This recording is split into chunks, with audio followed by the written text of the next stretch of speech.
Update. My neighbor's wife thinks a jumbo Orbeez is her son. She force-fed her sister-in-law Orbeez and Coke, and it's getting worse.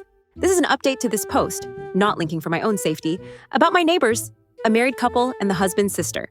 The wife raises Orbeez like real children. Her favorite is named Jumbo Supreme. I wish I was joking.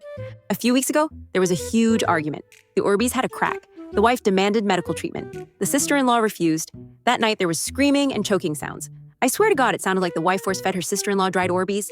The next morning, the sister-in-law was just gone. The husband told me she moved to Panama to join her crypto commune. Right. Then, and I know how this sounds, a few days ago, I heard the sister-in-law's voice again.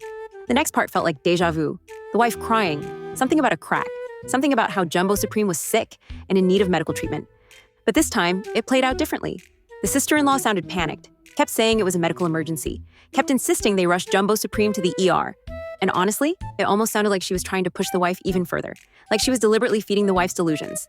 The wife called the husband and asked him to drive, but he was at work. He's never home and always seems pissed off. The sister-in-law said her car was in the shop. The wife tried calling a rideshare, but I heard her yelling that the ETA was over 2 hours. Then she tried 911, and from what I could hear, the dispatcher told her to seek therapy. Eventually, she left on her own. She didn't come back until late that night, sobbing.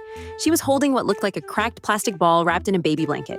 I couldn't hear everything, but phrases like, "They wouldn't admit him," and "they said I was delusional," came through the wall, clear as day. Then the husband got home. She blamed him, said he abandoned them, said he didn't care. He tried to calm her down, suggested, and I quote, "We could just get another one." She started packing, screaming.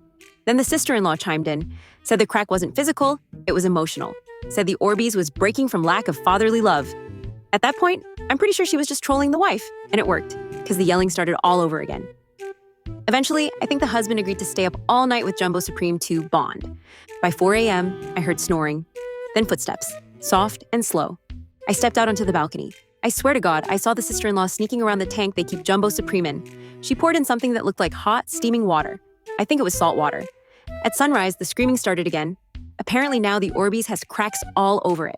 The wife was yelling that her baby was dying, that the husband had fallen asleep, that this was medical neglect, that his selfishness had destroyed their son. I haven't seen the sister-in-law since that morning, but I heard her laughing through the wall. Not loud, just quiet, controlled, almost like she was proud of something. I don't know what's going on in that house anymore. And now, I'm genuinely afraid for my life. What should I do?